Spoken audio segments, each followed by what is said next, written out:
साहेब, आमचा प्रश्न असा आहे की मुख्यमंत्री युवा कार्य प्रशिक्षणामध्ये शासनाने 6 महिन्याचे प्रशिक्षण झालं आहे, 5 महिन्याची मुदत वाढ केली, परंतु आतापर्यंत आपल्या ऑफिसांकडनं ते मुदत आदेश दिला गेला नाही.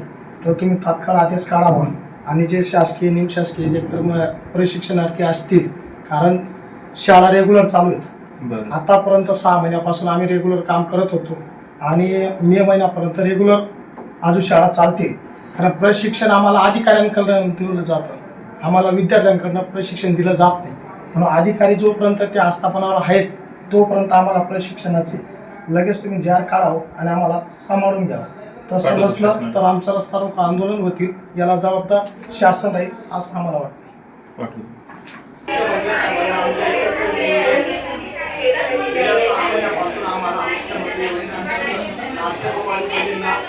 प्रशिक्षण दिलं जातं आणि एकनाथ शिंदे साहेबांनी आम्हाला शब्द दिला की 6 महिने पूर्ण झाल्यानंतर माझ्या लाडक्या भाऊ आणि बहिणींना आम्ही परमानंद करू.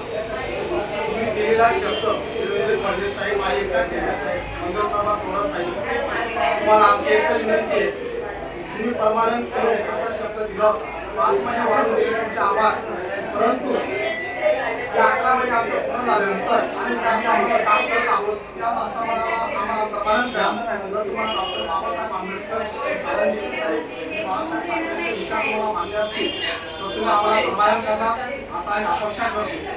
अन्यथा येणाऱ्या निवडणुकीच्या वेळेस तुम्हाला माघार पडेल आणि संपूर्ण राज्यामध्ये असताना आंदोलन होते असं या अभिलाल देवरे आदर्श मल्हार सेनेच्या वतीने जाहीर आवाहन करतो. आदर्श मल्हार बहुजन सेना ऑल इंडियाचे संस्थापक अध्यक्ष अभिलाल दादा देवरे यांच्या प्रयत्नांना यश आले असून लाडके भाऊ व लाडक्या बहिणींच्या प्रशिक्षणार्थ शासनाने 6+5 11 महिन्यांची मुदतवाढ जाहीर केली आहे. त्याबद्दल त्यांनी सरकारचे आभार मानले आहेत. परंतु प्रशिक्षण पूर्ण झाल्यानंतर आम्हाला त्याच आस्थापनेवर कायम करा अशी अभिलाल दादा देवरे यांची मागणी असून जोपर्यंत कायम करत नाही तोपर्यंत आम्ही लढत राहू असेही त्यांनी म्हटले आहे. गेल्या 6 महिन्यांपासून आदर्श मल्हार बहुजन सेना ऑल इंडियाचे संस्थापक अध्यक्ष अभिलाल दादा देवरे यांनी प्रशिक्षणार्थ्यांची संघटना तयार केली आणि त्यांना महाराष्ट्रातील सर्व प्रशिक्षणार्थ्यांनी साथ दिली. म्हणूनच त्यांच्या लढ्याला यश आले असे बोलले जात आहे. मुख्यमंत्री युवा कार्य प्रशिक्षण योजनेअंतर्गत प्रशिक्षणार्थींना अर्थातच लाडक्या भाऊंना आहे त्याच आस्थापनांवर कायम करण्याचा दिलेला शब्द शासनानं पूर्ण करावा, अन्यथा महाराष्ट्रभरात रास्ता रोको आंदोलन करण्यात येईल असा इशारा आदर्श मल्हार बहुजन सेना ऑल इंडिया अभिलाल देवरे यांनी पत्रकार परिषदेच्या माध्यमातून शासनाला दिला. मूळ धुळे जिल्हा मराठी पत्रकार संघाच्या कार्यालयात झालेल्या पत्रकार परिषदेत त्यांनी ही माहिती दिली आहे. माजी मुख्यमंत्री तथा विद्यमान उपमुख्यमंत्री एकनाथ शिंदे यांनी निवडणुकीपूर्वी लाडक्या भाऊंना कायम करण्याचा शब्द दिला होता. मात्र शासनानं कायम न करता या योजनेतील प्रशिक्षणार्थींना 11 महिन्यांची मुदत वाढवून दिली आहे. मुदत वाढवून दिल्यानं शासनाचे आभारच, मात्र दिलेल्या शब्दाचं काय असा सवाल उपस्थित करत राज्य शासनानं प्रशिक्षणार्थींना कायम करण्याचं परिपत्रक काढावं अशी मागणी देवरे यांनी केली आहे. धुळे जिल्ह्यातील 3,500 तर राज्यामध्ये 1,20,000 प्रशिक्षणार्थी या योजनेच्या माध्यमातून काम करतायत. प्रशिक्षणार्थींना कायम करण्यासाठी सभागृहात अनेक आमदारांनी अनेकदा आवाज उठवलाय. त्यामुळे शासनानं तात्काळ प्रशिक्षणार्थींना कायम करावं ही मागणी करण्यात आली आहे. मला दाखवा कोणती नोकरी दिली गेली तर त्याला 11 महिन्याचं प्रशिक्षण दिलं जातं. आम्ही प्रशिक्षण केलं इतकं आम्ही एवढं आहोत का?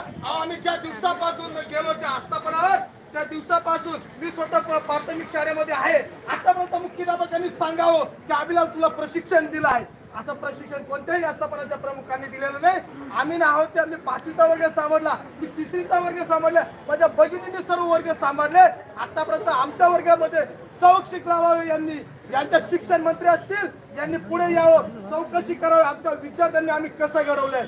आम्हाला प्रशिक्षण दिलं जातं, हे कोणत्या पद्धतीने प्रशिक्षण दिलं? आम्ही वर्ग सांभाळतोय, आम्ही जो वर्ग सांभाळतो त्या वर्गामध्ये आम्हाला